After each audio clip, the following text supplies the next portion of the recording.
Hola amigos de YouTube. Se presenta ante ustedes el Señor de las 99 noches. Como parte de la serie de asesinos, vengo a traerles una entrega más. En esta ocasión se trata del payaso asesino. Los payasos son una diversión, hombres que dedican su vida y hacen una profesión a hacer reír a los pequeños y grandes, desde los más humildes que una simple sonrisa la toman como un pago, hasta los más famosos que han pasado a la historia. Pero también los han usado para causar miedo y terror, ya sea desde las típicas bromas de payasos de carretera hasta los que han llegado al cine, y aunque de forma reciente se ha popularizado esta actividad terrorífica con alegres personajes, en décadas pasadas existían payasos para asustar. El más famoso es el enemigo de Batman, el llamado Guasón o Joker, como gusten llamarlo, pero hubo un hombre que llevaba doble personalidad. De día, era el alegre payaso Pogo quien divertía a los niños, de noche mataba y violaba a adolescentes. Esta es la historia de John Wayne Gacy. John Wayne Gacy, Jr. 17 de marzo de 1942, 10 de mayo de 1994, conocido también como Pogo, Pogo el payaso o el payaso asesino, fue un asesino en serie estadounidense que violó y mató a 33 hombres jóvenes entre 1972 y 1978. De sus víctimas, 26 fueron enterradas en el semisótano de su propia casa, otras 3 en otros lugares de la casa, y otras 4 fueron lanzadas a un río cercano.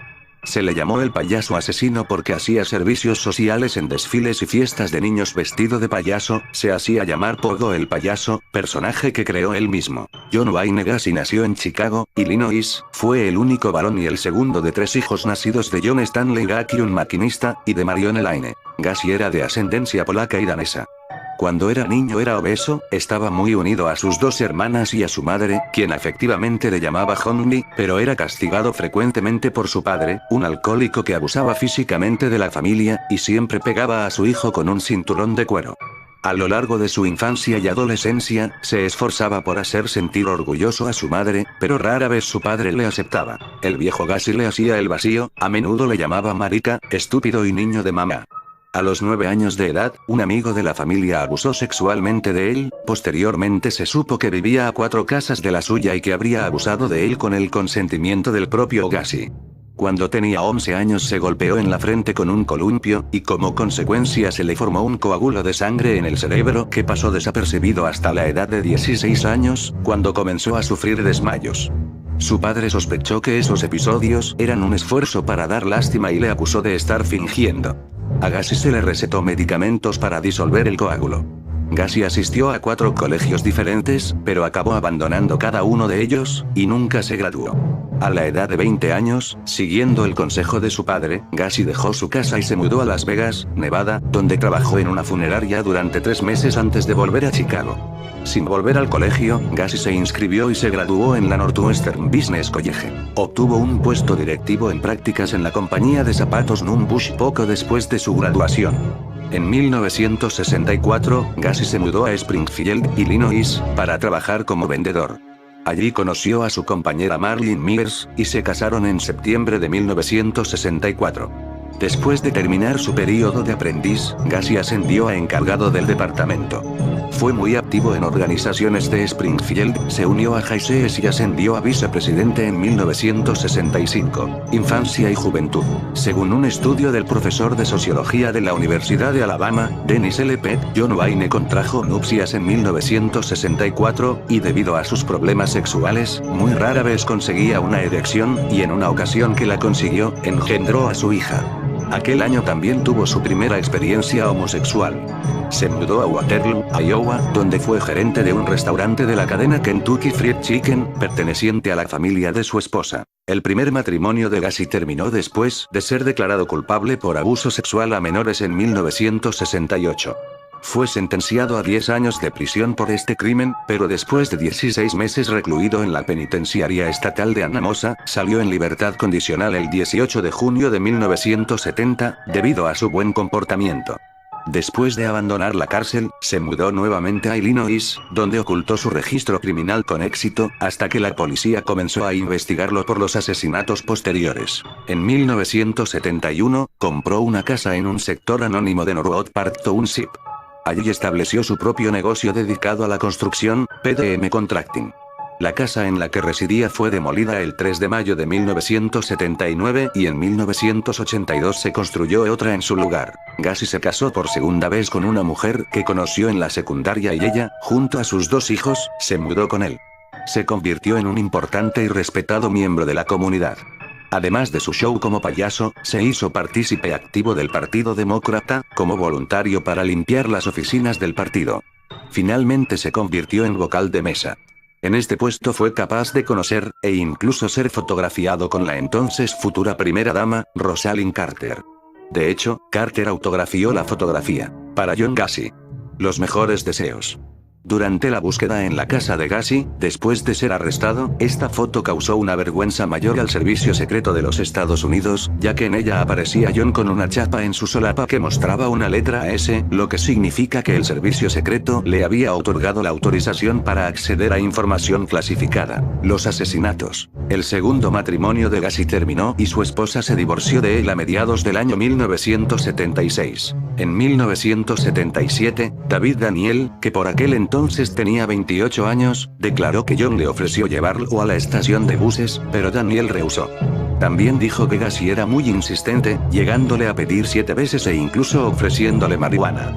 De 2 víctimas que fueron reportadas como supervivientes, Daniel es el único vivo para relatar el procedimiento de John Wayne Gacy, el cual consistía en atarlos, torturarlos de diversas formas y sodomizarlos sexualmente, y por último estrangularlos. Ninguna sospecha recayó en Gacy, hasta el 12 de diciembre de 1978, cuando fue investigado después de la desaparición del adolescente de 15 años, Robert Piest, quien fue visto por última vez camino de una entrevista de trabajo con él. Un allanamiento en casa de John reveló diversos artículos relacionados a otras desapariciones. El 22 de diciembre de 1978, Gacy acudió a sus abogados y confesó sus crímenes. Declaró haber asesinado por primera vez en enero de 1972, cuando al clavar el cuchillo en el cuerpo de un joven y ver cómo la sangre brotaba del cuerpo, sintió una sensación de excitación y esto comenzó a gustarle.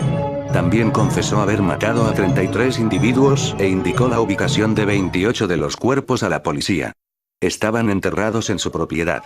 Las otras 4 víctimas, dijo, las había arrojado al cercano río Des Plaines. Al menos una de las víctimas fue recogida en la estación de buses. Los individuos más jóvenes tenían solo 14 años y el mayor 21. 7 de las víctimas nunca fueron identificadas. Los cuerpos fueron descubiertos desde diciembre de 1978 hasta abril de 1979, cuando la última víctima conocida fue hallada en el río Illinois. Juicio y ejecución. El 6 de febrero de 1980 comenzó el juicio de Gacy en Chicago. Durante el juicio, se declaró inocente, alegando problemas de orden mental. Sin embargo, su testimonio fue rotundamente rechazado, ya que se le realizaron estudios de orden mental, dando resultados negativos, es decir, que no tenía ni padecía de problemas mentales. Su abogado argumentó que John tenía lapsos de locura temporal en el momento de cada asesinato, pero antes y después, recobraba la normalidad para atraer y disponer de las víctimas. En un momento del juicio, la defensa de Gacy intentó afirmar que los 33 asesinatos fueron muertes accidentales como parte de una asfixia erótica, pero el forense del condado de Cook demostró con evidencia que estas afirmaciones eran imposibles. Además, Gacy ya había confesado a la policía y era incapaz de suprimir tal evidencia. John Wayne Gacy fue hallado culpable el 13 de marzo y fue sentenciado a cadenas perpetuas y penas de muerte. Fue ejecutado por inyección letal el 10 de mayo de 1994. Sus últimas palabras, que revelan su personalidad y su no arrepentimiento por sus crímenes fueron: matarme no hará regresar a ninguna de las víctimas. El Estado me está asesinando. Bésenme el trasero. Nunca sabrán dónde están los otros. Posibles explicaciones. Algunos señalan la pobre relación con su padre alcohólico, un trauma en la cabeza y unos subsecuentes desmayos en su adolescencia como la base de sus actos. También se especula que la matanza de jóvenes era la expresión subconsciente del odio a sí mismo por su propia homosexualidad. A menudo declaró que se desinhibía en el momento del sexo. De todos modos, sus víctimas fueron mayoritariamente hombres heterosexuales, y el atributo común entre ellos era la juventud y la belleza. Después de su ejecución, el cerebro de Gacy fue extraído. Actualmente es propiedad de la doctora Ellen Morrison, quien entrevistó a John y a otros asesinos seriales en un intento por aislar los rasgos comunes en su personalidad. Los abogados de Gacy contrataron a un psiquiatra forense para que examinara el cerebro de Gacy después de morir. Los resultados revelaron que no había anormalidades.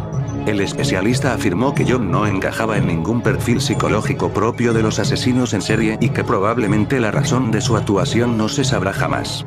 Durante el juicio, la doctora Morrison apareció como testigo psiquiátrico y declaró que Gacy tenía la estructura emocional de un infante. Gacy como artista. Durante los 14 años que pasó en prisión, Gacy solía pintar con óleo.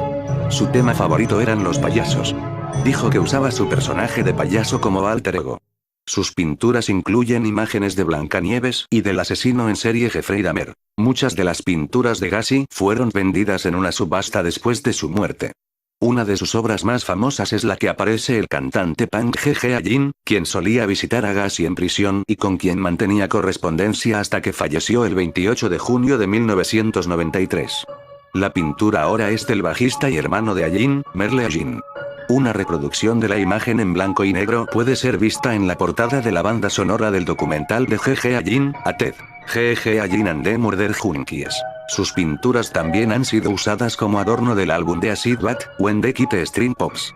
Gacy hizo pinturas para el artista, músico y actor Glenn Medmore, con quien también mantuvo correspondencia por un tiempo.